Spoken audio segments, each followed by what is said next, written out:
Tonton video ini sampai selesai agar Anda tidak gagal paham.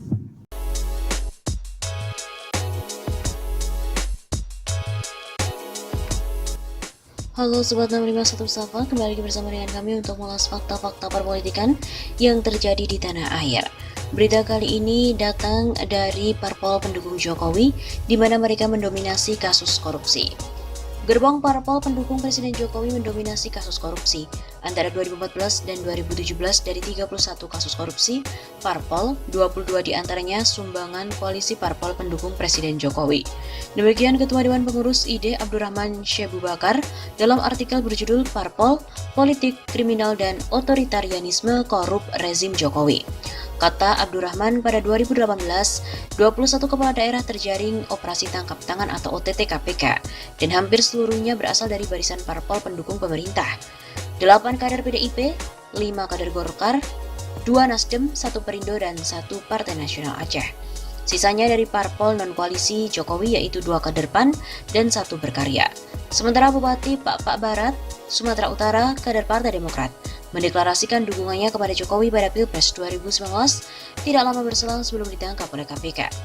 Kisah rakyat menderita akibat salah urus negara dan dampak pandemi COVID-19.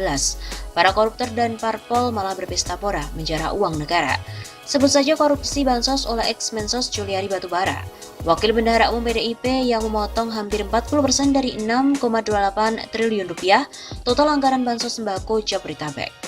Sekitar 2 minggu sebelumnya, pada akhir November 2020, ex-Menteri Kelautan dan Perikanan Edi Prabowo dari Gerindra terjaring OTT KPK atas gratifikasi izin ekspor benih lobster, dibantu dengan kader PDIP. Belum lagi menyebut skandal suap anggota KPU oleh Harun Masiku dari PDIP yang keberadaannya hingga kini pun masih raib. Masih panjang daftar skandal korupsi era otoritarianisme korup rezim Jokowi yang banyak melibatkan elit parpol, baik di pusat maupun di daerah. Ia mengatakan skor indeks persepsi korupsi atau IPK Indonesia pada tahun 2020 anjlok dari 40 menjadi 37, membuat posisinya merosot 17 peringkat dari 85 menjadi 102 di antara 180 negara. Posisi Indonesia berada di bawah Timor Leste dan juga Ethiopia. Anjloknya IPK Indonesia tersebut menunjukkan penyuapan dan pencurian dana publik oleh para pejabat negara dan juga politikus semakin luas dan semakin luas. Juga menggambarkan absennya kemauan politik negara dalam pemberantasan korupsi. Alih-alih memimpin perang melawan korupsi dan juga arus politik kriminal, kata Abdurrahman, Presiden Jokowi justru memfasilitasi pembusukan KPK. Upaya membusuki KPK dilakukan secara sistematis sejak awal berkuasa melalui skenario kriminalisasi Ketua Abraham Samad dan Wakil Ketua Bambang Wijoyanto pada tahun 2015. Kasus penyiraman air keras terhadap penyidik senior KPK, Novel Baswedan pada April 2017 hingga kini menjadi misteri. Jokowi enggan memerintahkan pengusutan secara tuntas untuk membuka otak di balik penyerangan sadis ini. Hanya pelaku lapangan yang dihukum ringan. Puncaknya revisi Undang-Undang Nomor 30 Tahun 2020 tentang KPK pada akhir 2019 yang mengebiri kewenangan luar biasa dari lembaga anti korupsi ini sehingga tidak bisa lagi melaksanakan tugasnya secara efektif.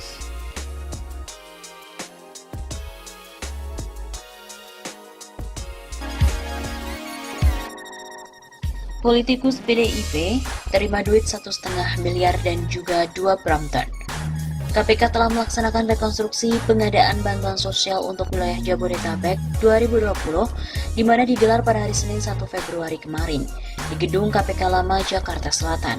Dalam salah satu adegan reka ulang digambarkan terjadi pemberian duit antara Hari Sidabuke, pemberian suap dari swasta kepada Agustri Yogasmara alias Yogas.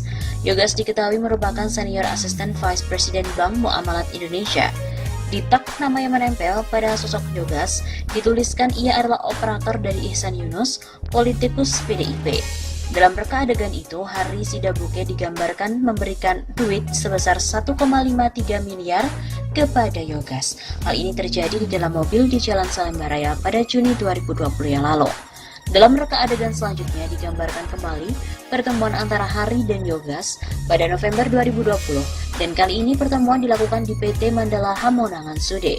Dalam kesempatan itu Hari nampak digambarkan memberikan Yogas 2 unit sepeda Brompton yang kemudian dimasukkan ke dalam mobil dan status Yogas dalam reka adegan masih sebagai Ihsan Yunus.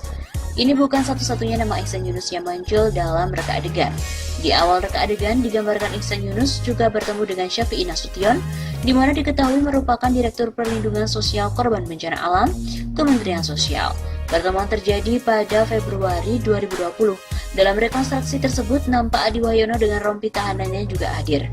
Adi yang merupakan pejabat pembuat komitmen atau PPK di Kemensos telah ditetapkan sebagai tersangka dalam kasus ini. Ihsan Yunus belakangan disorot lantaran diduga terkait dengan kasus korupsi bantuan sosial yang menyeret nama Mensos Juliari Batubara. Wakil Ketua Komisi Sosial DPR ini disinyalir terafiliasi dengan sejumlah perusahaan penyedia bantuan sosial. Belakangan ia dipilih ditugaskan oleh PDIP menjadi anggota Komisi 2 DPR. Dikutip melalui koran Tempo, pada edisi Senin 18 Januari 2021, Ihsan disebut-sebut memperoleh jatah 4,6 juta paket bansos senilai 1,3 miliar rupiah. KPK telah menggeledah rumah keluarga Ihsan Yunus di Jalan Hankam Raya, Jakarta Timur sepanjang pekan lalu. Ihsan membantah tuduhan terlibat dalam korupsi bansos.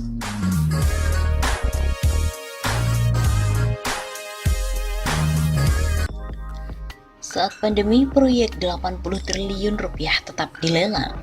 Ampun deh, amburadul amat.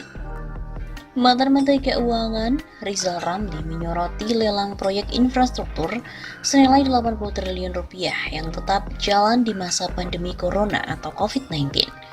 Rizal Ramli juga mengungkit pernyataan salah satu menteri yang mengatakan bahwa dana infrastruktur akan dialihkan untuk penanganan virus corona. Faktanya, proyek infrastruktur tetap jalan, padahal proyek tersebut membutuhkan anggaran yang cukup besar. Ampun deh, ada aja menteri yang ngomong akan dialihkan atau realokasi dana infrastruktur untuk mengatasi dampak corona. Ini piye toh, tender proyek infrastruktur jalan terus, kata Rizal Ramli melalui akun Twitternya pada hari Minggu 3 Mei yang lalu.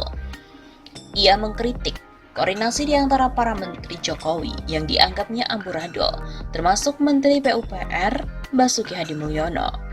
Mas Basuki, jangan gitu dong, amburadul amat sih koordinasinya.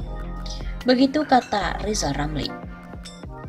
Sebelumnya, Kementerian PUPR telah menawarkan proyek ruas tol dan jembatan senilai 80,5 triliun kepada swasta. Penawaran dibuka untuk 6 proyek sekaligus dengan skema kerjasama pemerintah dan juga badan usaha. 6 proyek itu yakni pengembangan jalan tol Semadan-Balaraja senilai 15,5 triliun rupiah, jalan tol Cikunir Ulunami 21,5 triliun rupiah, jalan tol Sentul Selatan Karawang Barat 15,3 triliun rupiah, jalan tol akses Patimban 7,5 triliun rupiah, jalan tol Semarang Harbor 11,7 triliun rupiah dan jembatan Batam Bintan 8,7 triliun rupiah. Akan tetapi, dari seluruh proyek tersebut baru satu ruas tol yang siap untuk dilelang. Sisanya masih dalam tahap review dokumen. Jalan tol Semadan-Balaraja saat ini dalam tahap siap dilelangkan.